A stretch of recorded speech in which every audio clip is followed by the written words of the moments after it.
Hello friends, welcome back to Liz's Reading Corner, or welcome if you're new here. I'm Liz and I like books. Today I wanted to share with you all just some debut novels in 2024 that I'm looking forward to. From my understanding, these are all debut authors in the adult novel category, so I think 2 or 3 of them might have already written like some short stories or some novellas, or they have like children's books or YA books, but these will all be debut books in the adult category or in adult fiction in 2024. So the first book is The Storm Gathers by Malin Holiday, which is due to be released January 16th. This appears to be like a multi point of view book. It follows Alana, Zaya, Ray, Toma, and Nur Del Su. Alana has been given the opportunity to reclaim her throne after being forced from her home 5 years previously. However, on her way to her home, she is attacked by, or her ship is attacked by pirates, and she's left stranded at sea. Ray is a warrior who has been using her skills to rebel against the current regime. However, she is exposed, and so she has to flee into a maze of islands called Shatter, which no one has ever returned from apparently.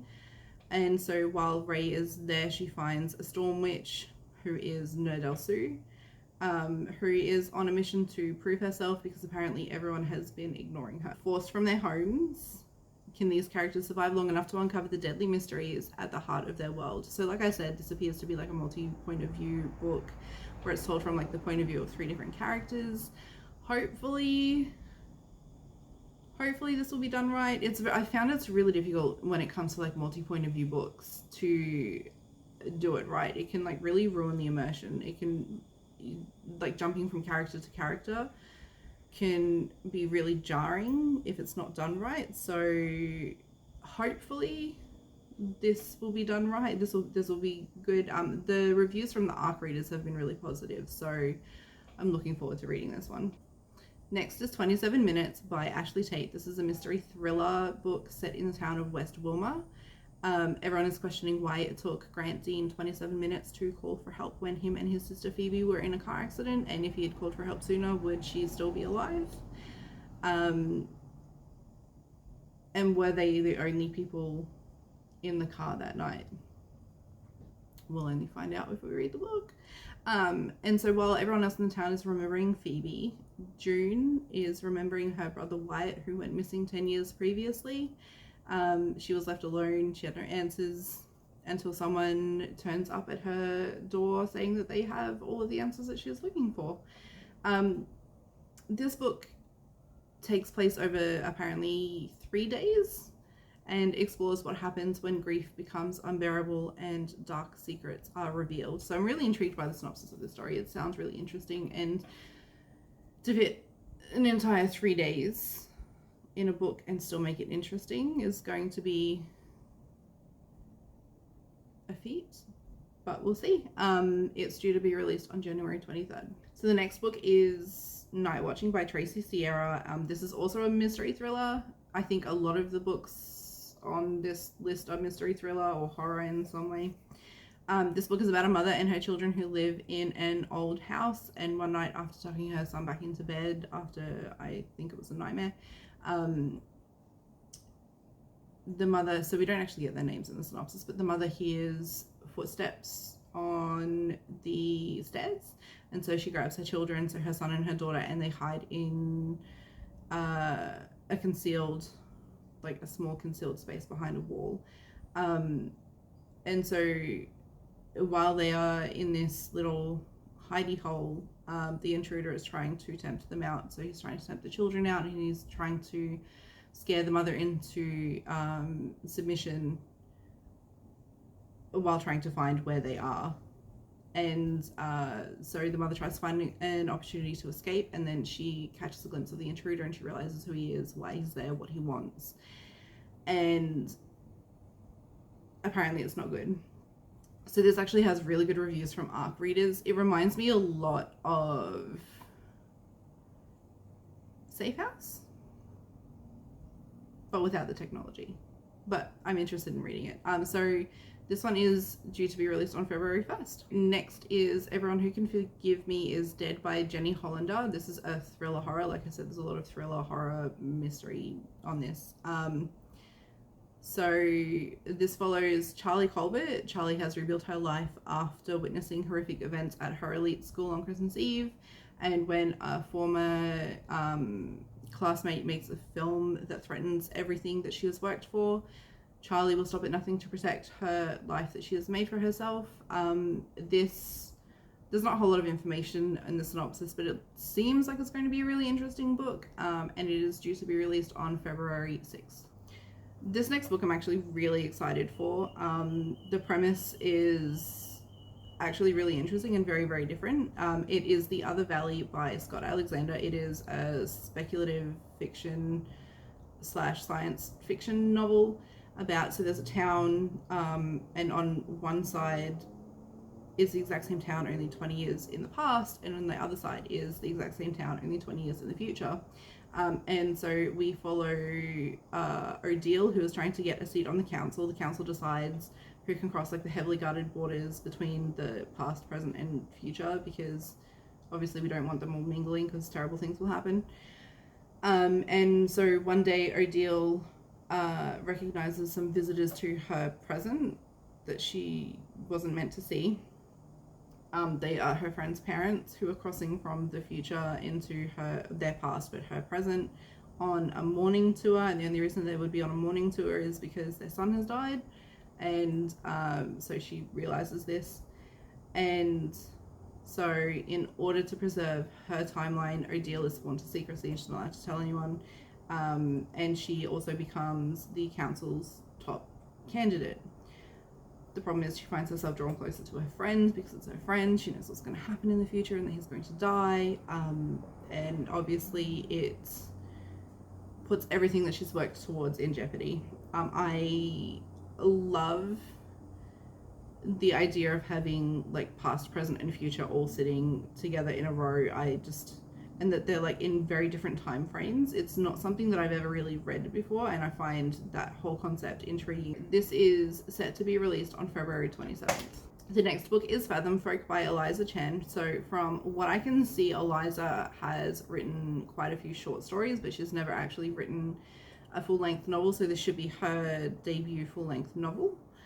This book is set in Tiankawi, which is at first glance the epitome of human civilization. It's a semi-flooded city with humans living in the skyscrapers above, and then in the waters below there is sirens, sea witches, kelpies, and covers.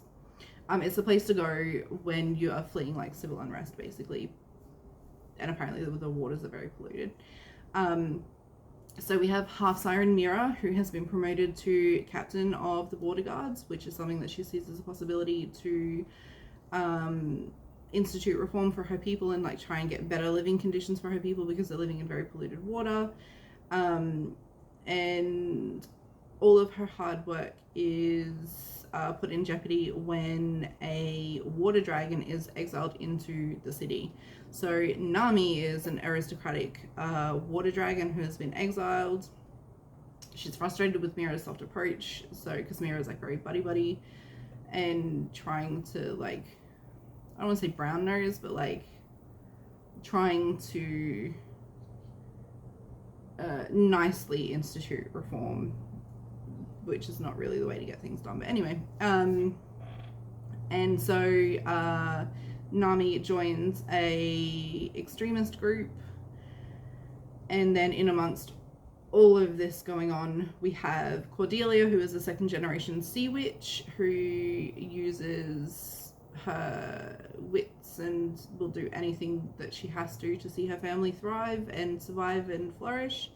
And then so when the annual boat race is sabotaged, this causes like the humans to sort of like crack down on the sea folk and or the Fathom Folk, I think they're called actually, sorry, Fathom Folk. And so Mira and Nami must decide if the cost of change is worth everything, so their lives basically, or if Tiankawi should just be left to drown. This is like a really interesting spin on like folklore, and it actually has pretty good reviews on Goodreads. Like, so the main comment is that the world building is really good, so hopefully it will be good. But we'll see how it goes. It's due to be released on February 27th. Next is The Deadly Endeavour by Jenny Adams. This is set to be released on March 5th. This is an historical fiction book set in Philadelphia in 1921. Edie Shippen returns to Philadelphia after spending years in California recovering from influenza, only to find out that her childhood sweetheart has actually married her twin sister and is heartbroken. So she vows to live her life as a modern woman and to hell with anyone who tries to get in her way. But her newfound independence starts to feel a little bit dangerous when young women start to disappear in the city and get murdered. They turn up dead.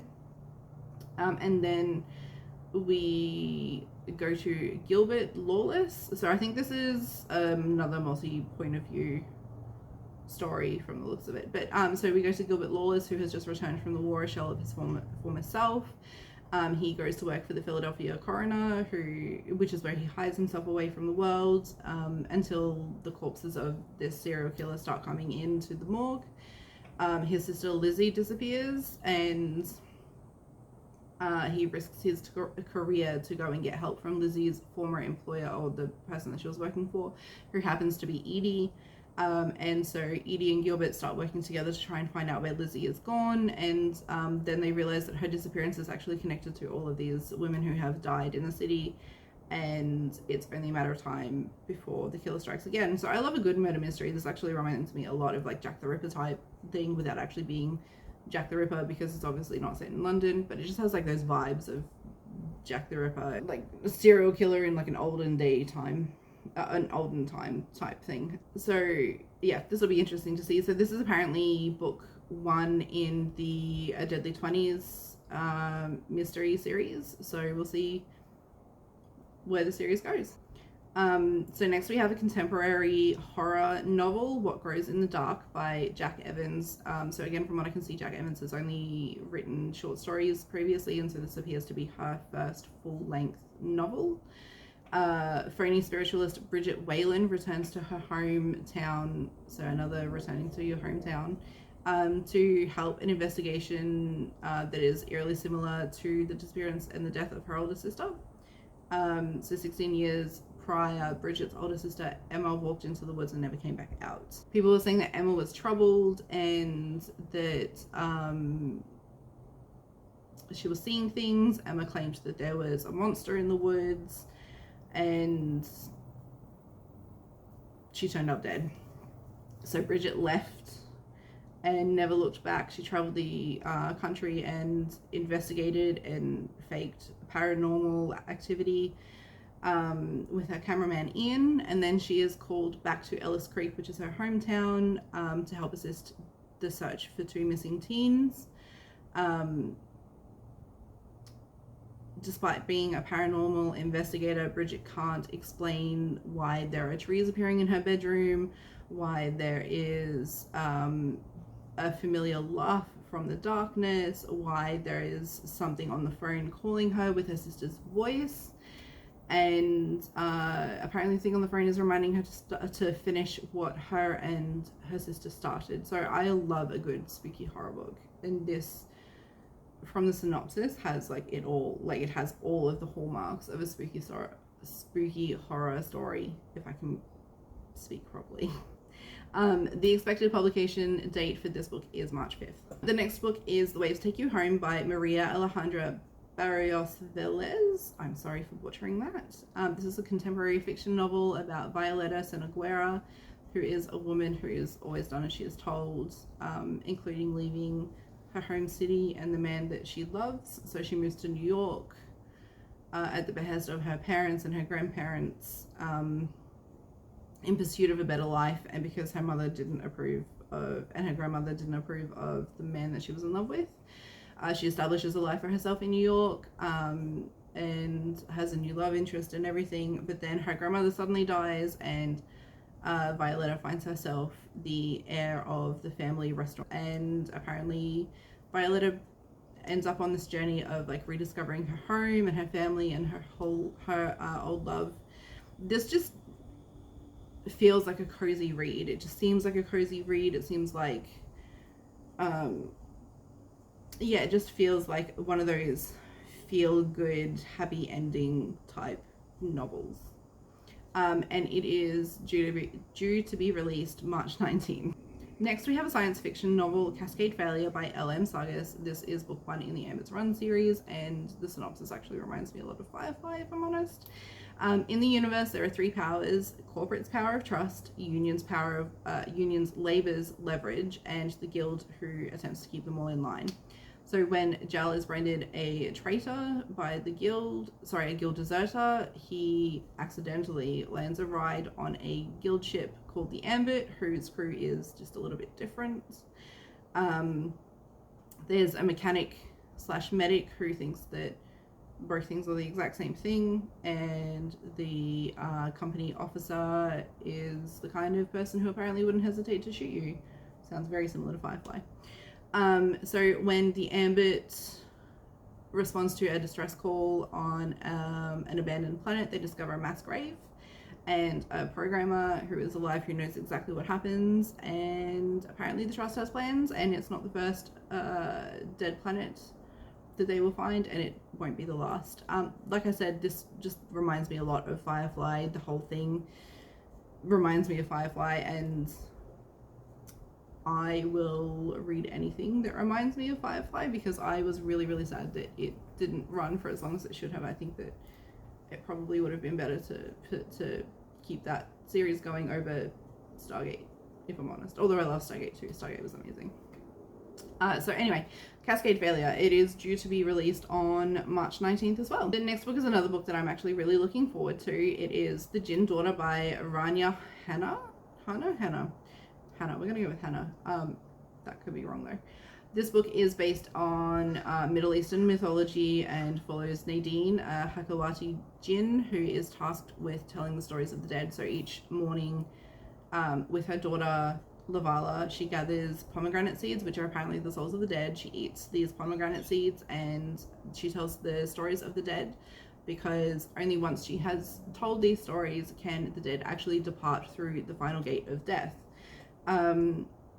When the seeds stop falling, Nadine knows that there is something terribly wrong, and her worst fears are realized when she is visited by Death herself. Death's name is Kamuna, and Kamuna is looking for someone to replace her. The person that she wants to replace her is Lavala, which is Nadine's daughter. And Nadine will do whatever she has to stop her daughter from taking over from Kamuna. This actually genuinely sounds like an amazing book. I love mythology and learning about new or different, just like little bits, even though it's obviously not going to be like the full mythology, but like learning just little bits of different mythology from different places, even if it isn't a fiction book, is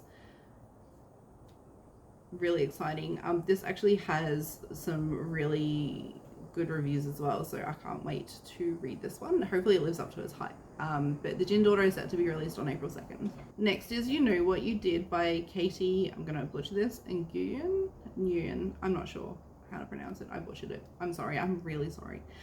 This is another mystery thriller who, according to the preview, is apparently good for fans of Lisa Jewell, who everyone should know by now, if you've watched my videos, knows that I am a fan of. This book follows Annie Anne Le Shaw, who grew up poor, but now has it all. She has her dream career, she has a stunning home, she has an amazing husband. But when Annie's mother, who is a Vietnam War refugee, dies suddenly, Annie's life starts to unravel, and her obsessive compulsive disorder comes back with a vengeance, only this time with disturbing fixations. And so when a prominent art patron goes missing, Annie happens to be the investigator's main suspect.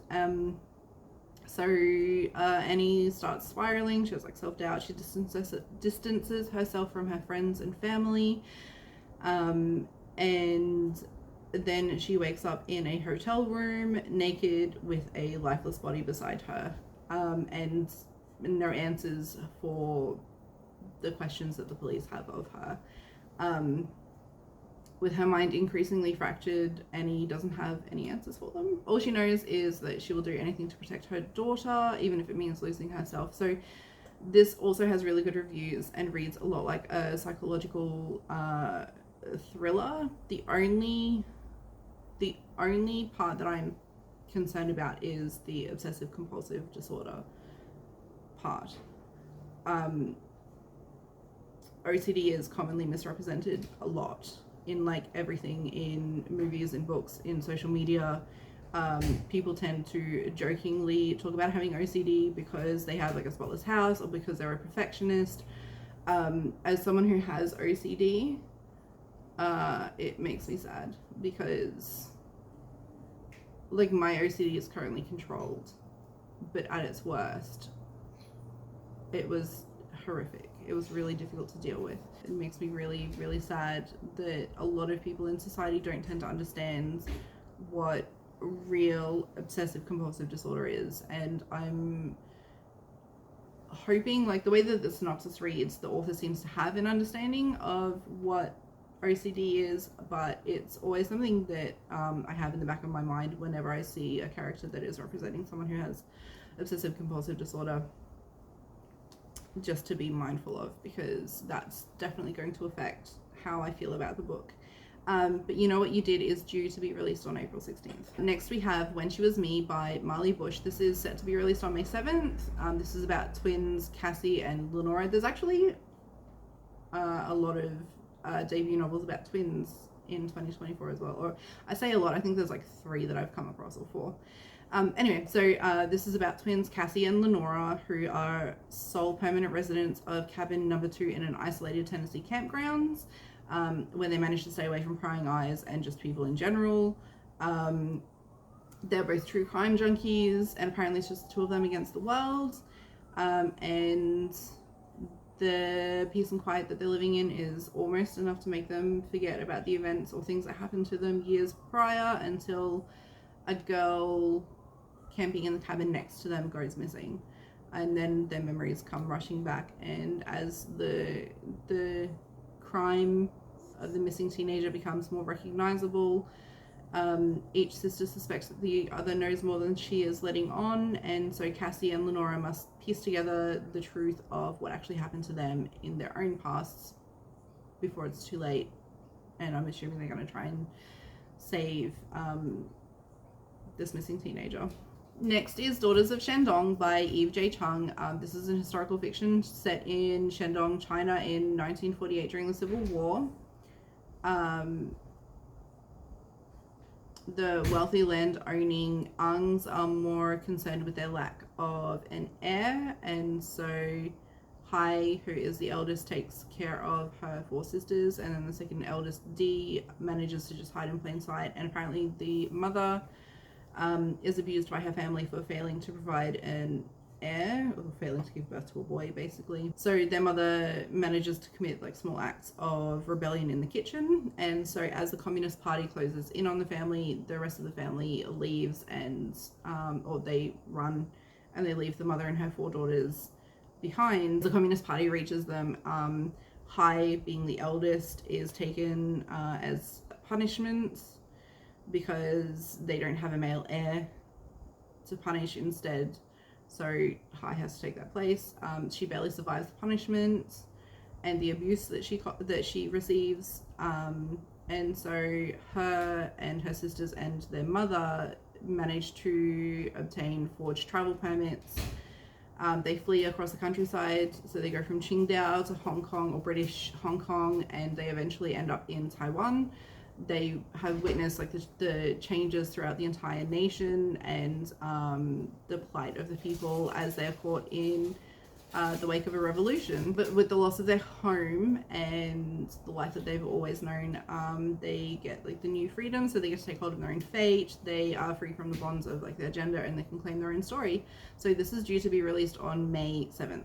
The next book is The Silverblood Promise by James Logan. This is book 1 in the Last Legacy series. This book follows Lucan Gardova, who is a card sharp and academy dropout, and because he lost a duel, he is the disgraced heir to an ancient noble house.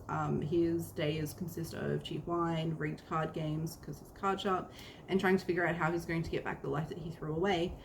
Lucan discovers that his father has been murdered, so in suspicious circumstances, or strange circumstances, sorry, and so because he didn't get a chance to make up for all of his mistakes and make amends with his father, he decides that to make amends with his father, he is going to try and solve the mystery of his father's death. Following all of the clues leads him to go to Sephora, which is the fabled city of merchant princes where anything can be bought with a price. And Lucan discovers that the price of truth is the deadliest of all. Hopefully this is as good as it sounds. Hopefully, my biggest problem, I think, sorry, I'm sweating, it is very, very hot here. I think my biggest problem is going to be the world building. World building always seems to be a problem in fantasy. Either you do it really, really well, or you are not very good at it at all. But we'll find out, I guess. The Silverblood Promise is set to be released on May 7th as well.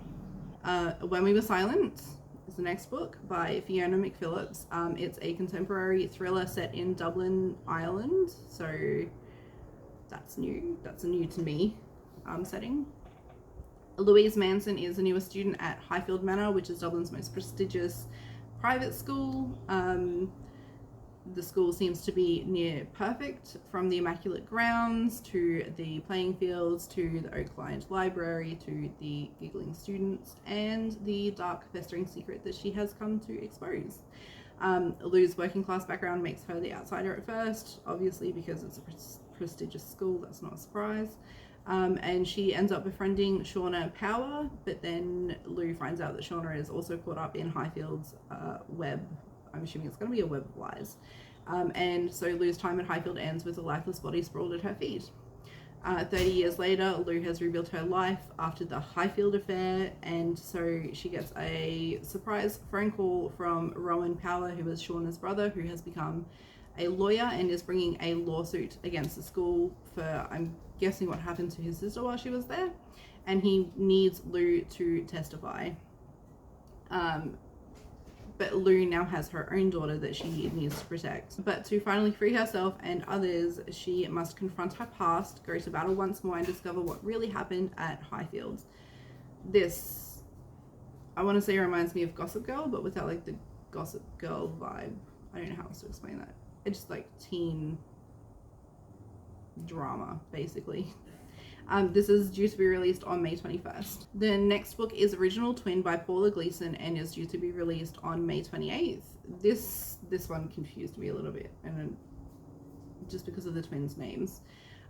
So twin sisters May and June couldn't be more different. May is quiet, self-conscious, and withdrawn. June is loud, boisterous, out there, and apparently very much like their mother, and also missing. So it's been a year since June went missing, and May discovers a newspaper article that shows that their mother disappeared when she was 19 as well, on the exact same date as June went missing.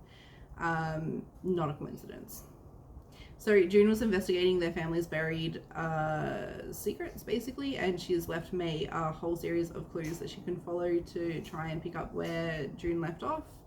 And so May has to follow her sister's footsteps and retrace the past, basically. And the more answers that May digs up, the more questions that she has. And she's also concerned about, like, when her sister's trail of breadcrumbs dries up, what she's going to find. This is a thriller. I love me a good thriller. I think the naming probably could have been better because May and June. But anyway, I'm excited to read this one, even if the names are questionable. The next book is A Cautious Traveler's Guide to the Wastelands by Sarah Brooks. The synopsis says, it is said that there is a price every passenger must pay, a price beyond that of a ticket. It's the end of the 19th century and the world is awash with marvels, but there is nothing so marvelous as the wastelands, a terrain of terrible miracles that lies between Beijing and Moscow. Nothing touches this abandoned wilderness except for the Great Trans-Siberian Express, an impenetrable train built to carry cargo across the continents, which now transports anyone who dares cross the shadowy wastelands. So we have a mix of characters on this train. There is a grieving woman who has a borrowed name, a famous child who was born on the train, and a disgraced naturalist. They're all heading to the Great Exhibition in Moscow, and apparently everything is changing. So there are whispers that the train is not safe to be traveling on anymore, and there's a whole bunch of secrets that are starting to unravel within the story that the passengers and the crew on the train must uncover in order to survive their journey from Beijing to Moscow across the wastelands.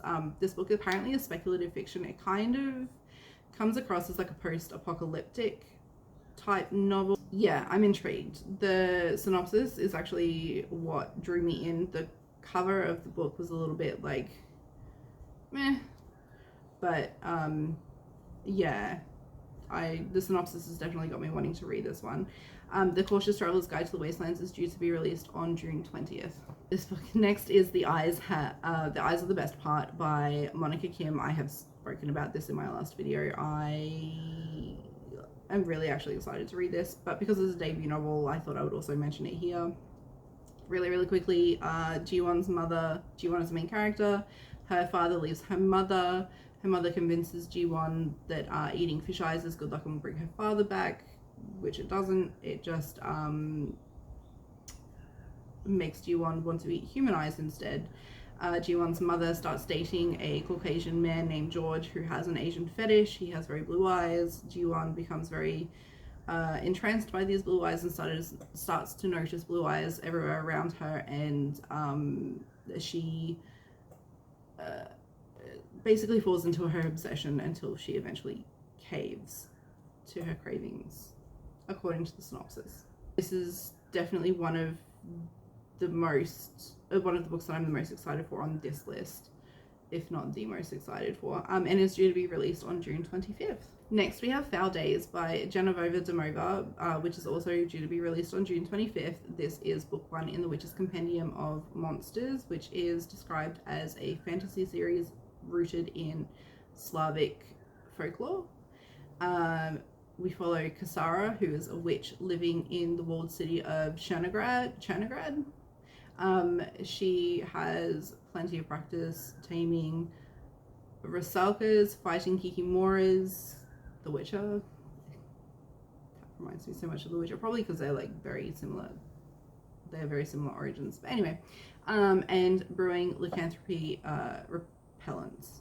So the only monster that she can't defeat is her ex, who is Zmei and is known as the Tsar of Monsters. And so Kasara trades her shadow, which is the source of her powers, in order to get illegal passage over the wall and into Belograd, where she should be safe. However, she develops a fast-acting version of the deadly wasting sickness that apparently shadowless witches get, and the only cure for her is to reclaim her magic. So Kasara has to team up with the investigator who is looking into the murder of the man who helped her, the smuggler basically, who helped her to cross the wall, and all of the clues that they have point in the direction that one of Zmei's monsters has found a way through a crack, or has found a crack in the wall between the cities and taken possession of her powers, basically.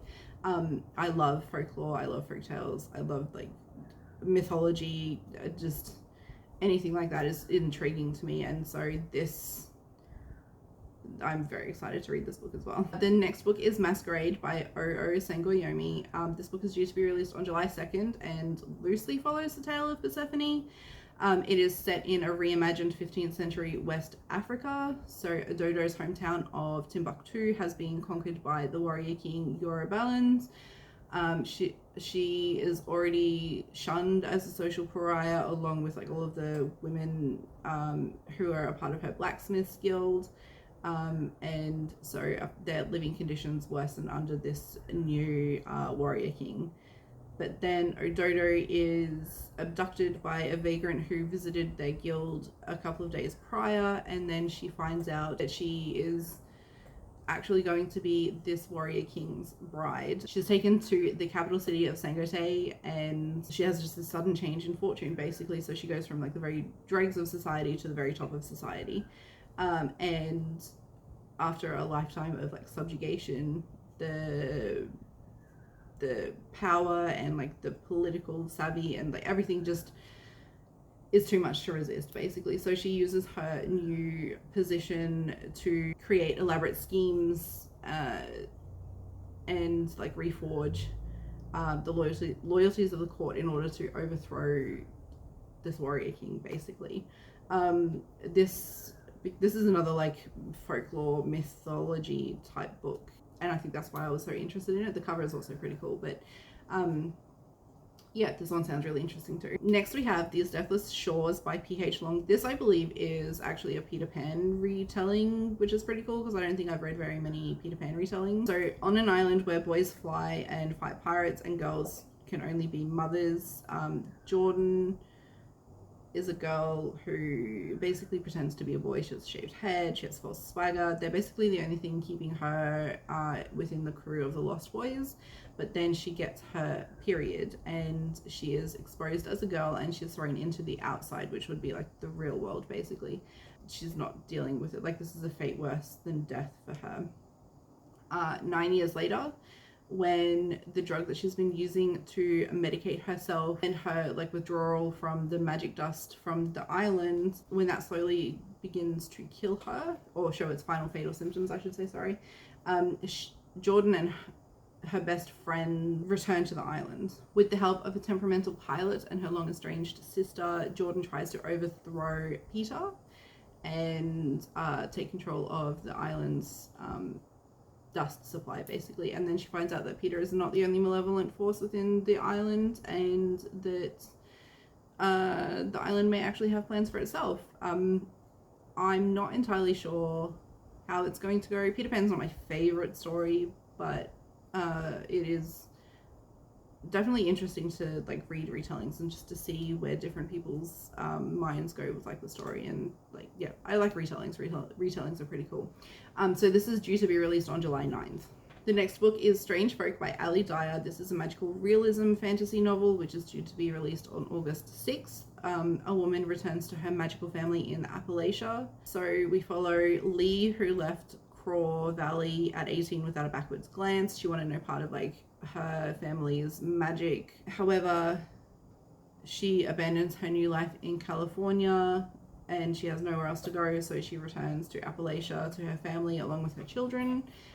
She goes back to live with her grandmother Belva, but Lee still refuses to have anything to do with her grandmother's magic. But then the target of one of her grandmother's spells is found dead, and so Lee fears that Belva's magic may have summoned something darker than what she was expecting, and so Lee has to start, or she doesn't have to, but Lee starts looking for answers as to what is going on. And it kind of ends up being like a journey of like discovery and that sort of thing. So she has to like face her family's past and like the self-reflection and that sort of thing. This is really interesting, I think, because again, this is another folk tale or like a magical retelling of like a folklore or mythology.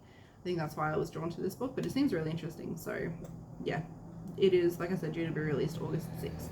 Next is Society of Lies by Lauren Ling Brown. So this is a mystery thriller due to be released on August 13th. This follows Maya, who is a Princeton graduate. She can't wait to return to Princeton for a reunion. It's been a decade since she graduated. She's looking forward to like seeing old friends, reminiscing about old times. And the best part about all of this is that her younger sister is graduating that same year. So Naomi is Maya's younger sister. And so what should have been like a dream weekend turns into a nightmare when Maya finds out that Naomi is dead. The police are saying that it was an accident. Maya doesn't think so. Maya starts looking into Naomi's life, and she realizes that Naomi has done everything she can to follow in the footsteps of her older sister, including joining a secret society Princeton's most prestigious club, and also a secret society called the Sterling Club. So this is the club that Maya had specifically told Naomi to stay away from. And so the more that Maya uncovers, the more that she realizes that Naomi was doing everything she could to follow in Maya's footsteps, and it was those choices that Naomi made that got her killed. And so every clue that Maya uncovers is just leading back to her own past and the secrets that she has kept. I love the whole secret society thing, and anytime I read like a secret society novel, it just reminds me a lot of like Dan Brown and the Da Vinci Code and that sort of thing, even though it's not like on that same scale. But yeah, that's what drew me to this. I'm looking forward to reading this. The last book on this list of debut novels for 2024 is The Scarlet Throne by Amy Liao, and this is the first book in the False Goddess series.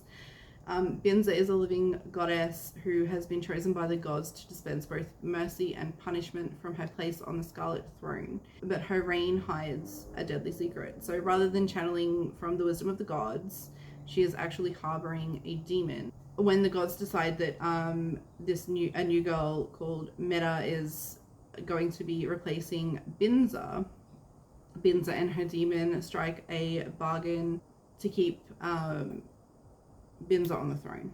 And so to magnify his power and help her to wrest control from the priests, she has to sacrifice human lives, and she will do anything that she has to not end up back on the streets. So that is my list of 25 debut novels that I am looking forward to in 2024. If you have any that you know of that you think I would enjoy, please let me know in the comment section down below. If you enjoyed my videos, please like, share, and subscribe, and I will see you all in the next one.